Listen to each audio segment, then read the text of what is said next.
Card King, here I come. Hello, music fans, music collectors, and all hobbyists. Welcome to the Card King Sports and Variety Show. I'm your host, the Catman, Brian Cataquet, a.k.a. the Card King. We are live on ABC's KMET 1490am.com. Your number one spot right here for news and talk on the West Coast. I thank everyone for tuning in this morning. On the telephone line, I welcome in New Rochelle's icon, legendary Hall of Fame singer-songwriter. We welcome Don Mclean. Don, Brian C., it's an honor to speak with you today. Thanks for having me on your show. I'm glad you know about New Rochelle. Yeah, well, I worked in Rye, New York for 15 years, so I'm Wow. pretty much familiar with New Rochelle and New Rock City, Don. How do you like that? Yeah, so I wanted to start off by tell us how life was like for you growing up in your old neighborhood. Well, I grew up in sort of a white middle-class neighborhood called Larchmont Woods. And, it was just kind of like buttoned down, and every kid had to sort of do the right thing and, country clubs and things like that. And I discovered the guitar when I was about 12, and that sort of took me on a whole other journey, and I left that behind and ended up being this sort of rambling free radical that I have been for the last 50 years. But I still have people and friends and guys I went to school with who come around to shows or who I'll see from time to time, so it's been very nice. And New Rochelle, although it was the center of one of these COVID explosions there, they had the Army, I think, in there for a while. It's really come back. It's done a great job. So Don, how did music and entertainment first enter your life? Like when did you first did your mom hear music, your dad? My parents, it's hard for people actually to relate to how conservative, and they were older also. So I was born when my mother was 41, and I think I came in and messed her whole life up because she planned to sort of, my mother and father were going to kind of be retired. They'd already raised a daughter who was 15 when I was born. So here I come. And not only that, but, I'm bringing into the house Little Richard and Bo Diddley, so it was, if you can imagine my father in the same room with Bo Diddley, it paints a picture. He was like sort of a conservative Presbyterian minister or something like that. And there wasn't really a lot of music in the house except what I brought in. Now, did you have hobbies as a kid growing up? Did you collect records, baseball cards, comic books, any of that? No, I didn't. I was ill quite a bit with asthma and pneumonia, and until I got in my teen years, and then it kind of left me. I still have it somewhat. In fact, these fires out here have affected my breathing a little bit, but and it's been lifelong. But it's nothing like it was. I've had wonderful health, really, for all these 50 years. And but I discovered music, and that was it for me. I mean, records and rock and roll, folk music. It was my whole life, basically. Now, let's talk a little bit about your first big break into the music business. How did that happen, Don? Well, that's a long story. I don't want to get into any long-winded stories, but I quit school. I went to college in 1963, and I quit school in '64. And in fact, I went to Villanova University, and I was friends with Jim Croce, who actually kind of discovered me on the campus, and we became friends, music buddies, and so. But I quit. I wanted to sing around the country. There were a lot of places where you could sing if you played guitar, in those days. And so I did that for about a year, and I ended up, through a very roundabout way, being managed by Harold Leventhal, who big manager in those days of all the big folk groups, I guess, Seeger and the Weavers and Judy Collins, and he managed actors too, like Alan Orkin, who had been a singer. So here I was. That was my first entry into show business. I started working in little nightclubs in New York City and signed with an agency, all that stuff. And then I went back to school. It didn't really quite work out the way I wanted it to, and I spent 3 years in college at Iona in New Rochelle. I got a degree, and then went back in the music business. And the big break was the first album I made, really, which was called Tapestry. And that was what started me playing, headlining nightclubs and colleges and so on. Well, you have your resume is a legendary one. You produced and created hundreds of songs. We did put together a little mix. I wanted to play it, and then maybe we can discuss it. Is that okay? Sure. Sean, let's play Don McLean. Well, this is late. This is prime time. This is living in the USA. Well, this is late.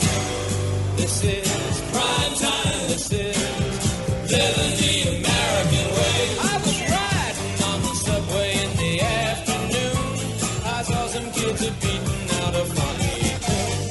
The lady right in front of me was old and brown. The kids began to push her. And though you wished me well, you couldn't tell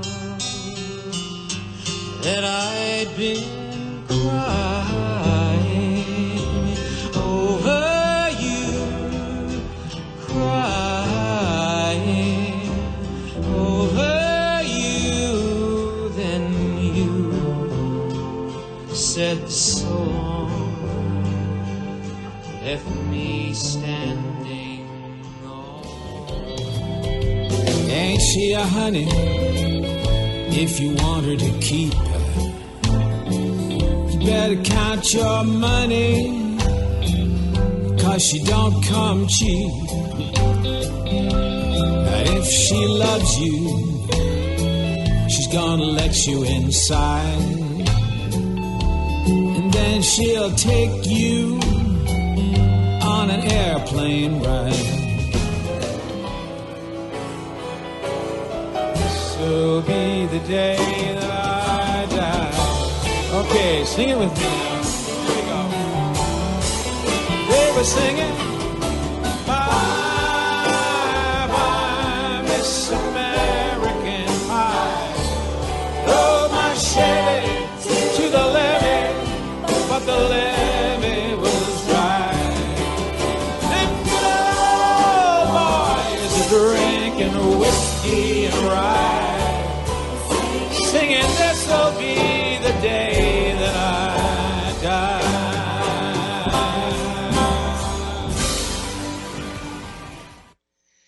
So you just heard Don McLean. Don, you had so many songs on your, on your resume. It was so hard to choose. I picked Primetime and Ain't She Honey because I think those two songs are underrated.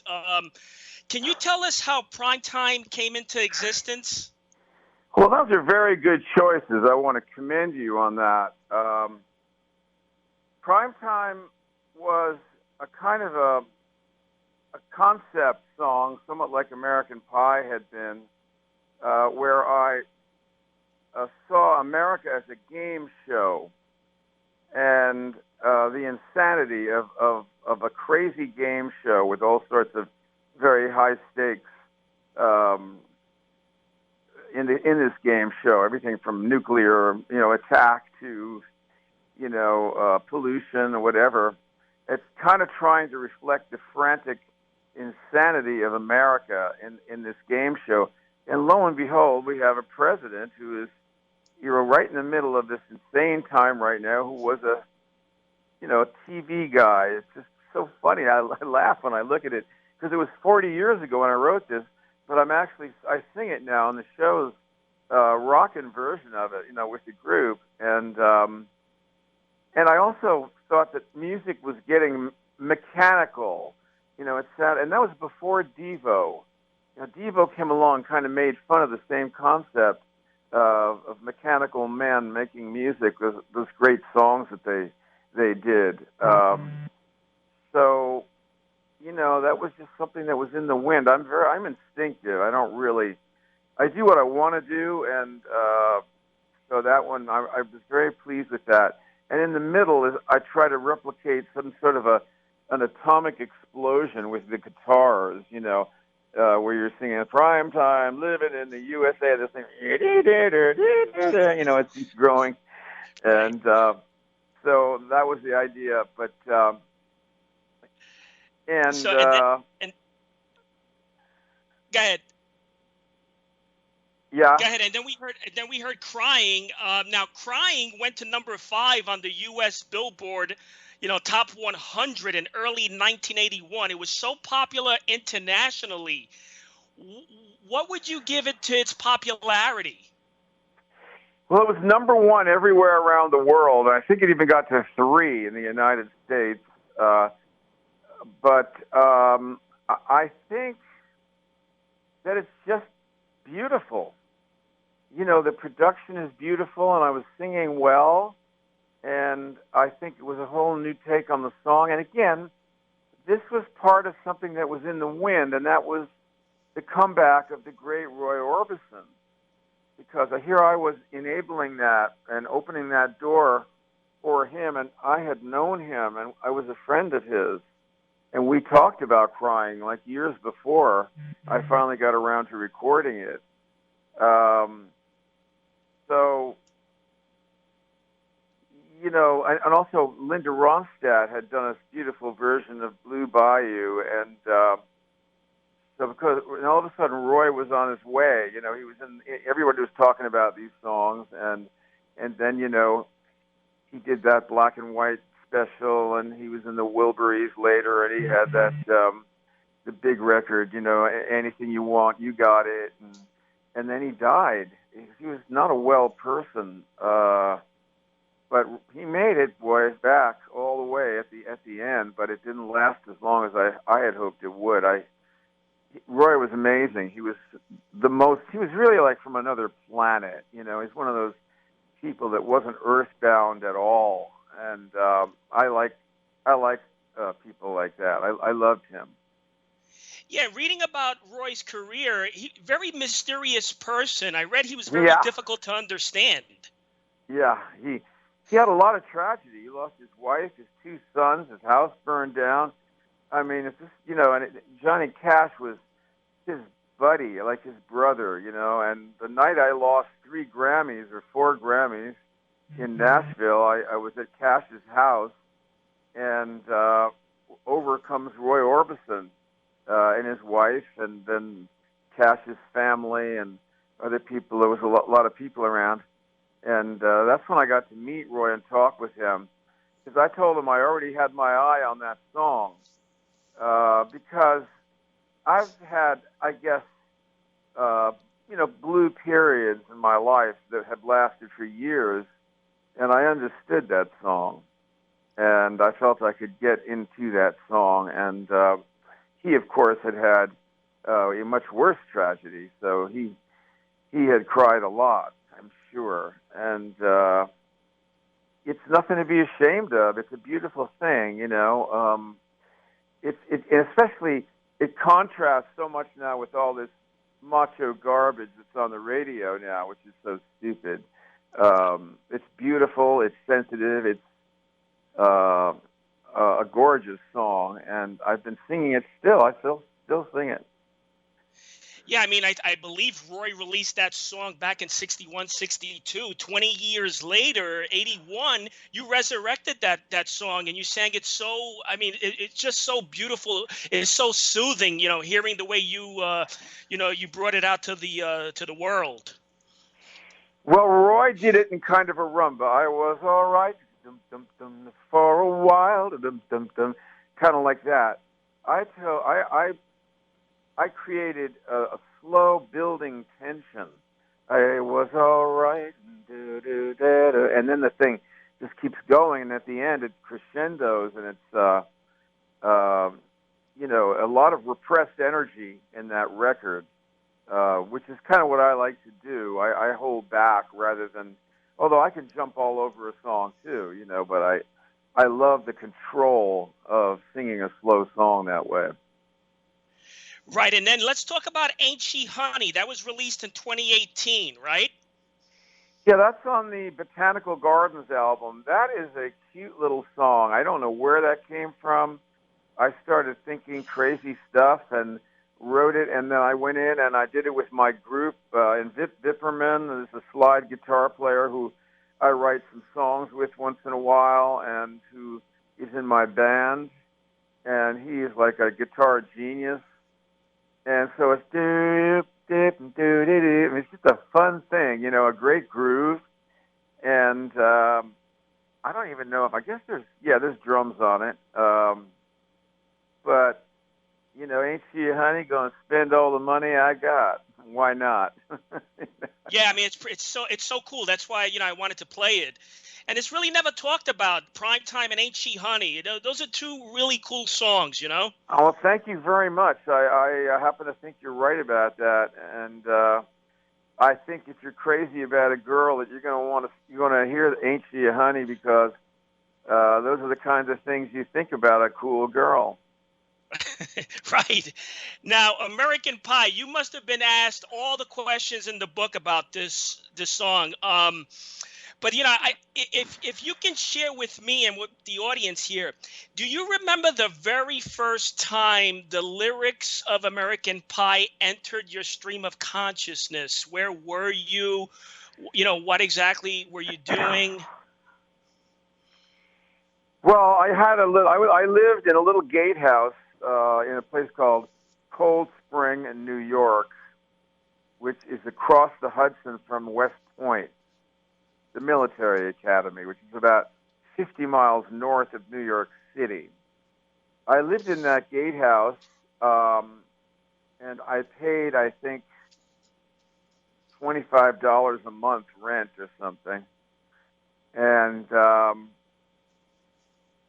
I wrote a lot of songs in there because I was involved with Pete Seeger and the Hudson River Sloop, and that was my gang around me. All these different singers, songwriters, Seeger himself, this environmental project which is still going on, the Hudson River Sloop Clearwater.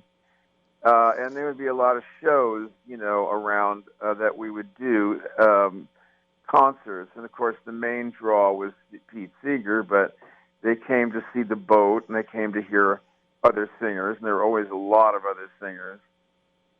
So I was writing songs there, and I had started on the second album after Tapestry, and I had a lot of different songs written for that. Winterwood, Empty Chairs, I had Babylon, I had Crossroads, I had a lot of stuff. But I didn't have the big centerpiece that I wanted. I was looking for a long, powerful song about the United States. And I didn't want to write This Land Is Your Land or one of these kinds of songs. I had to find a way, to talk about something much deeper that was America. And I had, been rambled around pretty much quite a bit for a few years at this point. And there was a lot of very bad stuff going on in the United States, the end of Vietnam and riots in the streets. And, my first band that was in the studio when I did Tapestry out in Berkeley, California, would get tear gassed every morning. There were riots every day when I was making that record. So this is the kind of country we're in. It was kind of what we're working toward now, with these cracks in the bulwarks, of the nation. But right. So with that in mind, I came up with this idea that politics and music influence each other. Of course they would, because the same group of people produce the politicians and the ideas, and therefore the music. moving forward. So as the people become either more educated and more sophisticated and civilized, the music would get more civilized and sophisticated. As the population becomes more primitive and there's more wishful thinking and more magical thinking and all the rest of that stuff, you get a dumber kind of music. So this is my theory, and I think it's a true theory, because we have a lot of that kind of thinking now, and we got some very dumb music. And it's evolved over many, many years. So I found a way. The first thing I did was I wrote, I just started singing into the tape recorder out of nowhere a long, long time ago, right through the day the music died. I had the whole thing. And I said, wow, what's that? That's what I want, but I don't know what to do with it because it was slow, and I wanted a fast song. So I got to speed it up. So I came up with a rock and roll chorus about, I don't know, a couple of weeks later. And then I just decided to speed up the slow verse and do 5 more verses and slow down the last verse. So that's how it happened. Wow. Now the National Endowment for the Arts, an institution created by Congress back in 1965, they ranked American Pie, and I want to congratulate you for this, as the top 5th song of the 20th century. I mean, that is a tremendous feat. Well, they didn't expect it. I'll tell you that. Nobody on that panel was a fan of mine. I don't have any fans in the world of rock and roll critics. But the problem was they put out questionnaires, and it came back. Everybody wanted that song. So the guy doing it was your typical snooty Rolling Stone, music critic, and he said he couldn't believe it. But that was what the people. I've always been the people's choice. If that's what that it is. Doesn't put you on the pinnacle, of your profession, I don't know what does. Well, thank you, and I'm very proud of that. Now you have a busy schedule. 2021, 50th anniversary of American Pie, right? The world tour. Yes. And I want to congratulate you on this. You're going to be inducted into the Hollywood Walk of Fame. Yes, on February 1st.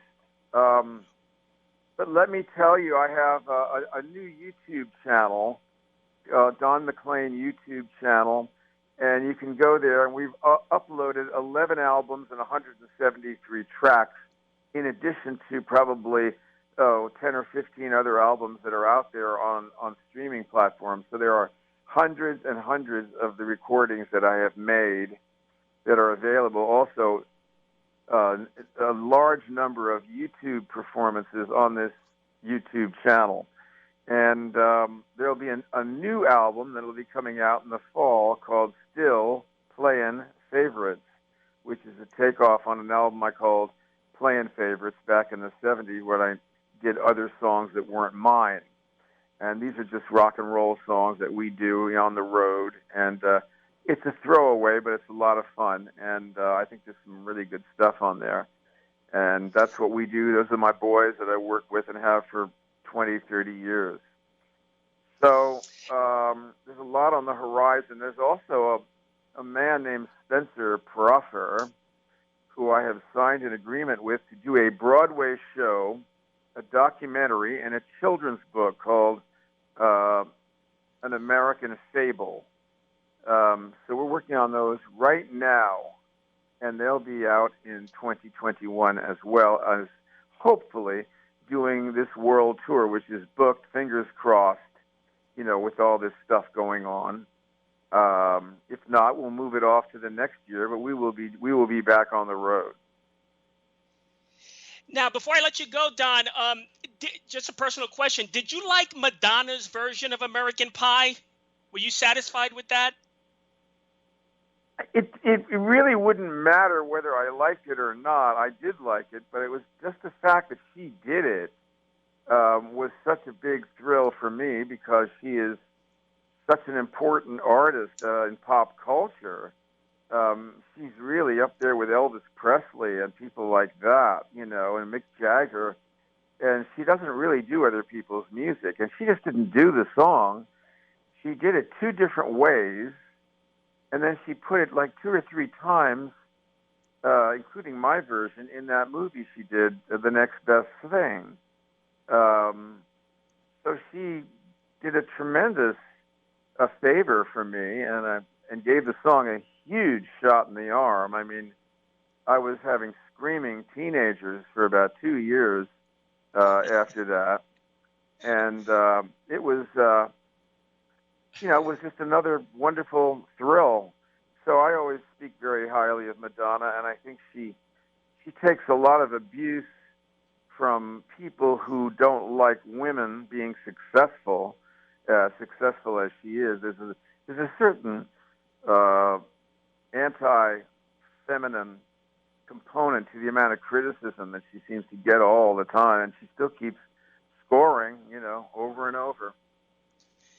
Yeah, and I have a few seconds left, Don. The website is donmclean.com, donmclean.com. There you can find merchandise, tours, and other information, right? donmclean.com. Yeah, or you could just Google Don McLean on YouTube, Don McLean YouTube, and you'll come up with a million things. Well, listen, Don, it was an honor to have you on the program. A big fan of your music and, amazing career. Thank you so much for your time. Thank you for the good questions. I really appreciate it. Oh, it's my pleasure. And, you take care of yourself. Okay, pal. Take care, Bye-bye. Don. That was the legendary Don McClain. Again, the website is donmclean.com. Extraordinary career. Will be inducted into the Hollywood Walk of Fame 2021. 50th anniversary of American Pie is also scheduled. And he's going to re-release digital albums through Time Life. So, legendary career. Thank you so much. Until next week, happy collecting to all.